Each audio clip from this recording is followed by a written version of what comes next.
Welcome into the NJCAA Network. I'm your host, Zach McKinstry. We're kicking off our winter sports previews here at HQ in Charlotte, North Carolina, starting with one of the most electric sports in the association, men's basketball. Last year gave us everything, nail-biters, upsets, and some jaw-dropping moments, so let's dive right in. It was chaos in Hutchinson last March. A star-studded tournament featured an all-time Cinderella as Connor State shocked the JUCO world on their way to the national championship game. For the win! Got it at the horn! The Cardiac Cowboys stun the #1 team in the country. A moment that will never be forgotten by the Cowboys, but despite a valiant effort, it was the Trinity Valley Cardinals that were the last team dancing. A record-setting season for Coach Greg Heyer and crew, 34 wins and the program's first national title. As the celebration has died down and we're getting closer to the new season, the focus has shifted to this year's team. Here's what Coach Heyer had to say about what he has seen so far this year from the squad. Well, we got a lot of ability on this team. We recruited a tremendously high character team that has a lot of length, has a lot of athleticism, has a lot of skill. The ball goes in the basket more in practice this year. The team doesn't defend right now like last year's team defended. We obviously, at this early stage, don't rebound or take care of the ball like we need to, but it's a work in progress, and every single day we're getting closer as a group, and they're starting to understand the discipline on a play-by-play, one play, next play mentality basis to become a great team. Meanwhile, Connor State is loading back up after the runner-up finish. Star point guard DJ Dormew found a home at Division I Tarleton State, while forward Edwin Daniel signed at LaSalle. So Coach Bill Muse hit the recruiting trail hard, bringing in 1 transfer and 4 prep school standouts to complement 6 returning letter winners. Coach Muse said, "We are very excited about this signing class. These 6 players will arrive in Warner with experience and have all proven to be winners both on the basketball court and off the basketball court." Let's turn to last year's #1 seed in the Snow Badgers. Coach Andrew May is looking to bring his team back to the NJCAA tournament with new signees like the 6'11" forward and Utah native Braun Roberts. We'll see if they can reload and return to form this season as they start at number 10 in the preseason poll. Down in Texas, South Plains starts a new chapter with Patrick Cinco Boone taking over as head coach. The Texans come in at number 2 on the preseason polls and are hunting for championship number 4 this year. Boone is eager to add to the storied legacy of the Division I powerhouse, saying SPC has the elite reputation of winning championships, graduating their student athletes, and moving them on to great careers at universities across the country. We look forward to continuing the tradition of success and making SPC and Levelland proud. Let's move down to Division II. The D2 championship was a defensive slugfest. Kirkwood and Parkland went down to the wire. With 1 second left, Trajan Sane iced the game at the line, leading to a big block as time ran out. Is going to inbound the basketball. They will to the side. Williams will shoot it, blocked away, and Kirkwood wins it.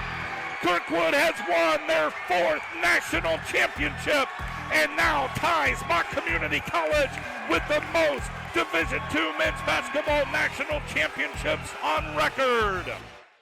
Kirkwood brought its 4th national title back to Cedar Rapids. Tournament MVP Lucas Luth was dominant, averaging 11.5 points, 6.5 boards, and 2.25 blocks per game. He's now off to UPenn, but the Eagles don't look like they're slowing down anytime soon.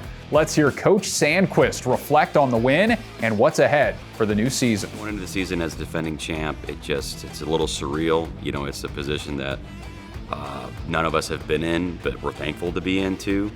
So, I think it's just it's realizing that what we did last year has no impact on our season coming up. And we can't rely on that or think anything that we did, 6 months ago is going to have any effect on what happens this season. So kind of ignoring the entitlement feelings that could creep up, and just, again, being just as motivated as we were last year, this year to accomplish the same things.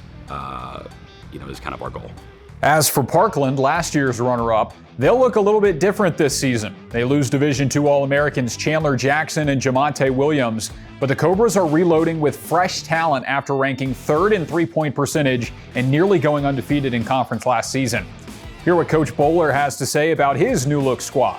I think going into this year, I think expectations are high, as they should be, just how we've done the last 2 seasons. I think there's a little bit of quelling that expectations because we got a whole new group. We returned 3 guys that are really great players for us. They're culture builders. They were part of what we did last year in Jaden, Lear, and Grant, but adding in a mix of a lot of transfers and a lot of new freshmen. I think we need to understand it's just going to take a little bit more time, just as far as getting our discipline down, our habits down, building some of the things and the foundational stuff that I think from a year ago we returned 7 to this point where now we're returning 3. It might take a little bit of time. It might look a little bit uglier at first, but getting to that point is going to be something that I think this group can do. I think they have the ability to do. They have the talent. They have the chemistry already. They have some of the culture stuff. But just picking up some of those daily habits that we've been able to build is something that we need to continue to drill in and focus on. Keep an eye on Pima, too. The Aztecs bulldozed through the regular season undefeated before falling in the semifinals to Parkland. They dropped 16 games with triple-digit scoring. This offense is electric. They'll be without ACC Player of the Year Cohen J. Gonzalez and All-American Gabe Oldham, but they return ACC Freshman of the Year Mason Hunt, and he's ready to step into the spotlight. Here's Mason on what it means to lead this group back into contention. Definitely been an adjustment for us, coming back. Last year we had some great leaders, so we're just trying to mimic what they did and hopefully replicate the success. How do you guys build that leadership among the sophomores? I think it's just holding people accountable and practicing what you preach, showing the freshmen how to do it, and if you do it, they'll follow. Other teams to watch out for this season, how about Macomb? And at number 4 in the preseason after boasting 45.4 rebounds per game last year and impressive finishes at the rim. Now over to Division III, where we saw a fabled rivalry final last year between Herkimer and Mohawk Valley. Herkimer handed MVCCC its only loss of the regular season by a single point, but the Hawks got their revenge when it mattered most.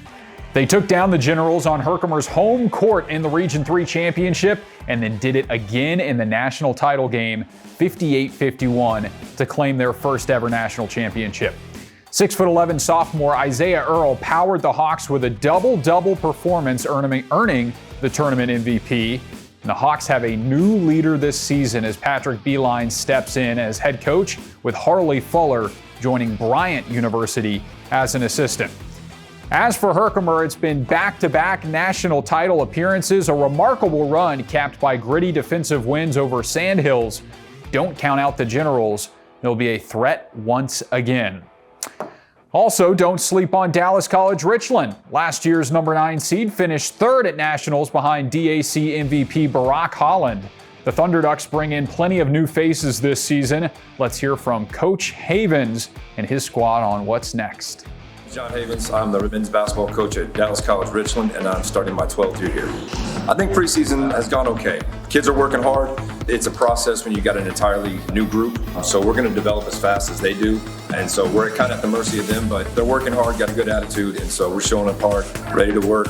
We've been working hard each and every day. Coach pushes us every day to be 100%, even when we're down and tired. Every day we get up, push each other, come together as a team, and we play hard each and every day. It's going to be a good season. I feel like all the guys working hard and everybody trying to buy into what Coach be talking about.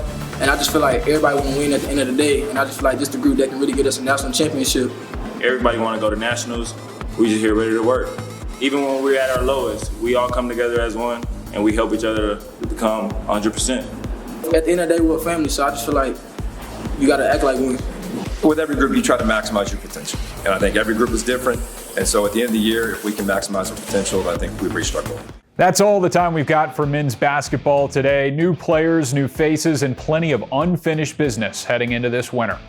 Be sure to tune in tomorrow as we shift gears and spotlight women's basketball right here on the NJCAA Network. Thanks, everybody. Take care, and excited to see you at the courts this winter.